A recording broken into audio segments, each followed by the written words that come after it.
खुलुमबाय स्टुडिअ दं आङो राकेश रामसियारि बे समाव बिटिआर गोजोन गोरोबथा बे गोजोन गोरोबथाया फैगौ 2025 मायथाइनि 27 जानुवारियाव 5 बोसोर आबुं जासिगोन आरो बे आबुं जानाय थांखिखौ लानानैनो थामहिनबा बे समाव बिटिआर गोजोन गोरोबथा बे गोजोन गोरोबथाखौ गाजा गोमजायै फालिनो थाखाय दुलाराय बर' फरायसा आफादा साखाफारा जादों आरो बे समावनो एबसुनि आफादगिरि बिथां दिपेन बर'आ फेसबुक लाइभनि गेजेरजों बिथाङा माखासे बाथ्रा बुंनायखौ नुनो मोनदों आरो बे हाबाफारि थामहिनबा 5थि बिटिआर गोजोन गोरोबथा सान बे सानखौ फालिनो थाखाय बे समाव चिरां जिल्लानि सिङाव थानाय सिडली कासिकत्रा गेजेरारि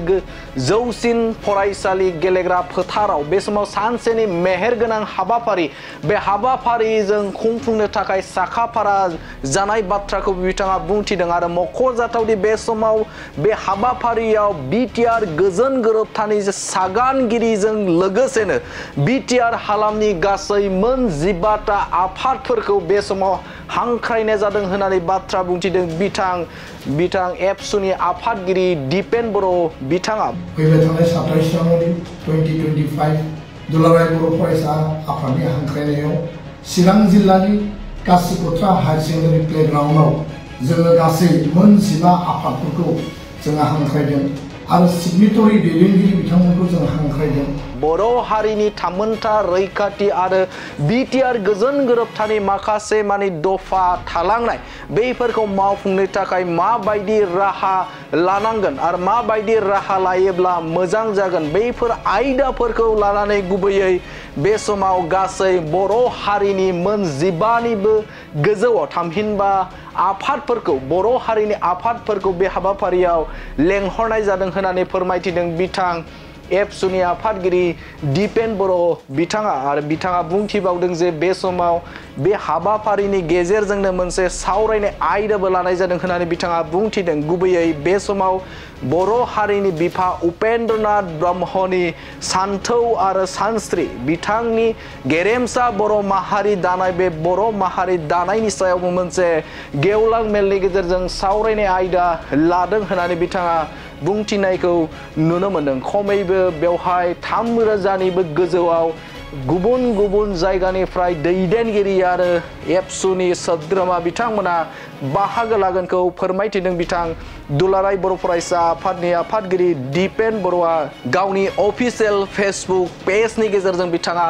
बे खौरांखौ मिथिहोदों आरो मख'जाथावदि बे हाबाफारियावनो बिटिआरनि गाहाय खुंगिरि प्रमद बर'जों लोगोसेनो गुबुन गुबुन एनडिबिनि थामहिनबा बारग' एनडिबिनि सागानगिरि जाय बिथांमोना बिटिआर गोजोन गोरोबथा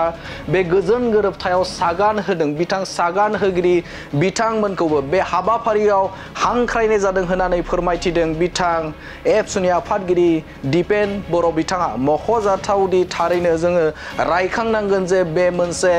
जारिमिनारि गोरोबथा थामहिनबा 5थि जारिमिनारि बिटिआर गोजोन गोरोबथा बे गोजोन गोरोबथा सानाव बर' हारिनि मोनफ्रोमबो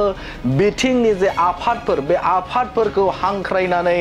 लेंहरनानै बे हाबाफारिखौ जाफुंसार होनो थाखाय सिगांदों दुलाराय बर' फरायसा आफादा फैबाय थानाय 27 जानुवारि 2025 दुलाराय बर' फरायसा आफादनि हांख्रायनायाव चिरां जिल्लानि कासिकत्रा हायार सेकेन्डारि प्लेग्राउन्डआव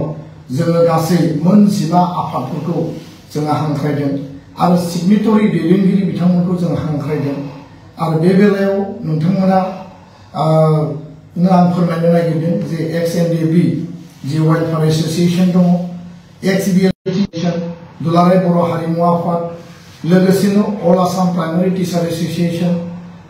बर' senior artist association Bodo' department college teacher association principal council Boro' समाज बर' बिमा गौथुम बर' पिपल कोअर्डिनेशन कमिटि बेबायदि गोबां आफादफोरखौ जों हांख्रायदों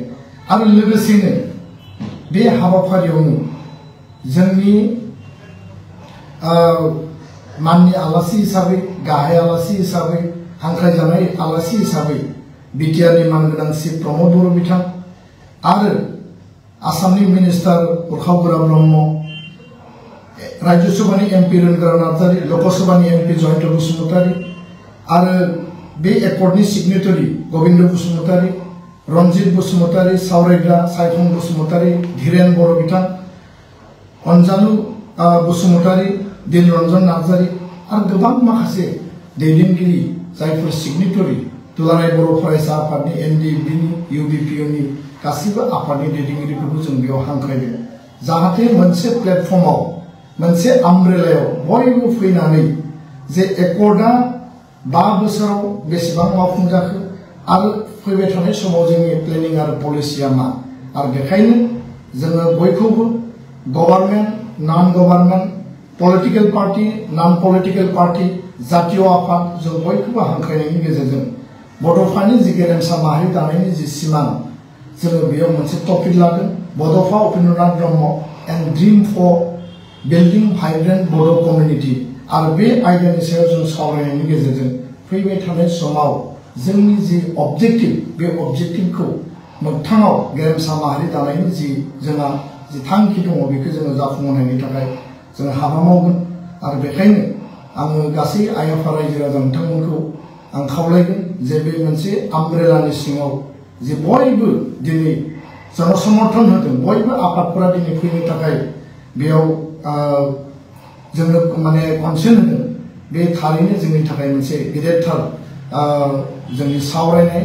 प्राय 3000नि बांसिन जोंनि आफादनि दैदेनगिरि बिथांमोनखौ जोङो डेलिगेट्स हिसाबै हांख्रायदों आरो बेयाव जों गोथौ आरो गुवारै जोंनि एकर्डखौ जोङो